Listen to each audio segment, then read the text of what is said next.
Welcome back to the channel, folks. This is Luna here with another King Arthur Legends Rise video, and today I'm doing a follow-up to my top 3 rares in the game, at least in my opinion, and definitely at the time of this recording, but who we're kidding.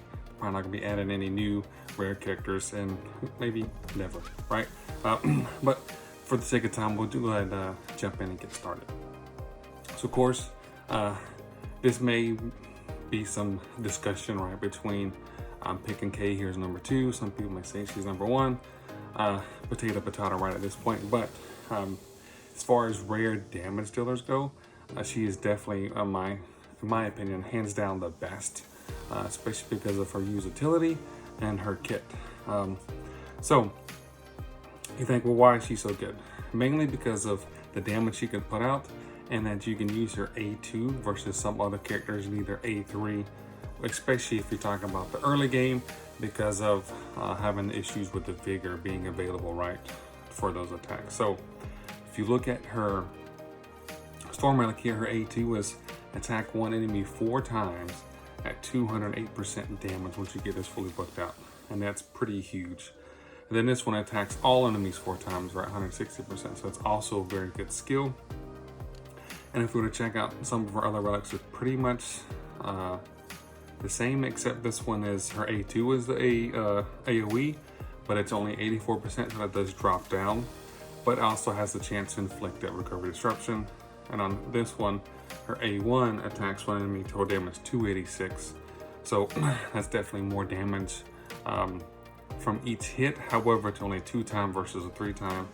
And then her A1, which is great about this one, is attacks enemy 5 times for total damage 100%. So again, a little bit less, but if you're looking at obviously characters for like Pinvid, trying to get that shield down, or even Flaming Pinvid, right, that we have now, and a lot of people are using her in that Hall of Conquerors boss, but I prefer her overall in most cases, depending on, you know, the matchups you're going up against.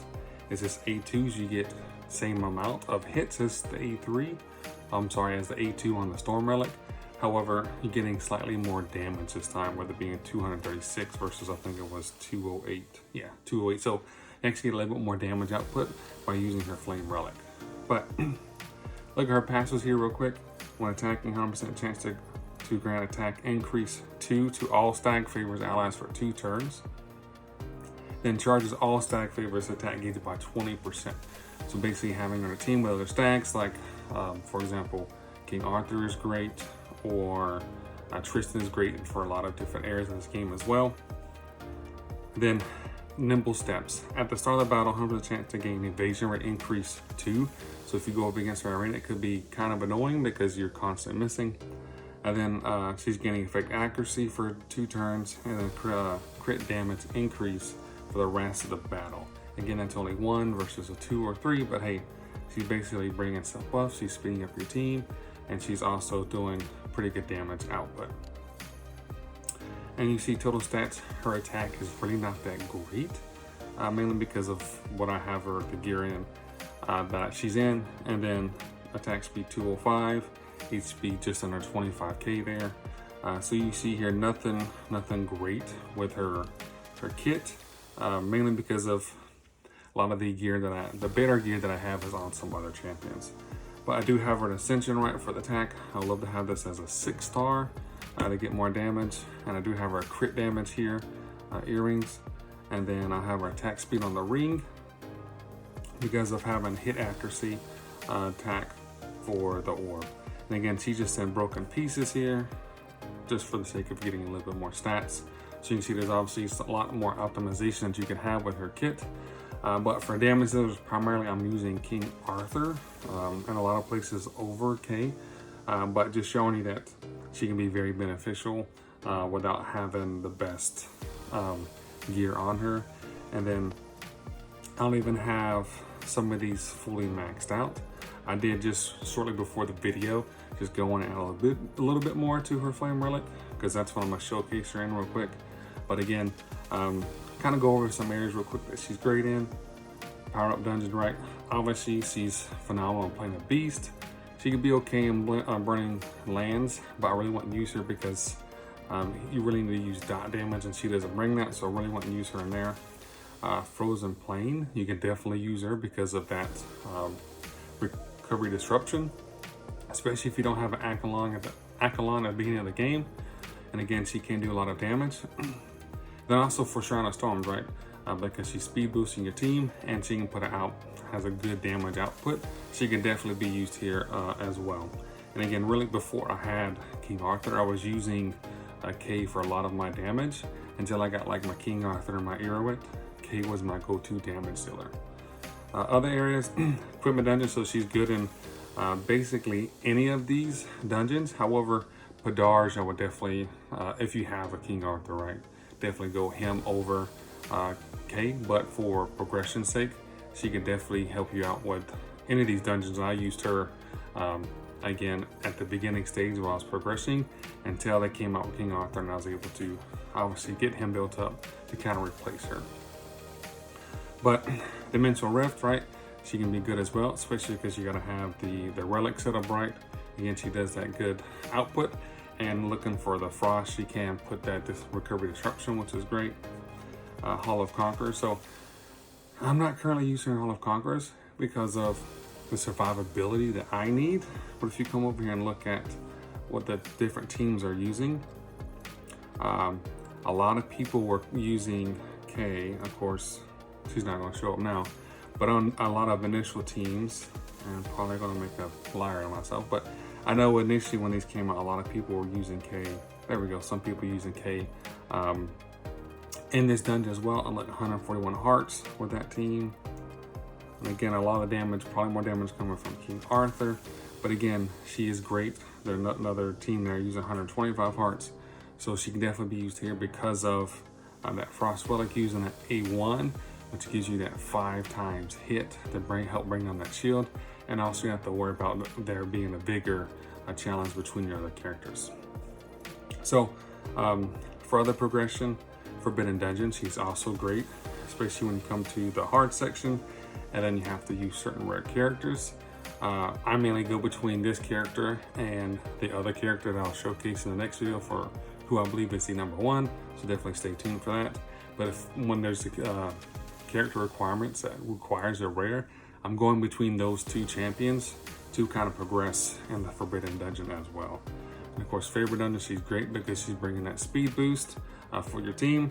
Then also for any of these, right, if you don't have the damage dealers, right, I was using K before I got my Arthur or Iroquois in both the Master of Death and Master of Apocalypse. And I was able to even use her all the way up to the last stage because of, not just because of her, but because of the team overall. But she did bring that, the dynamics of having the good for my damage dealer.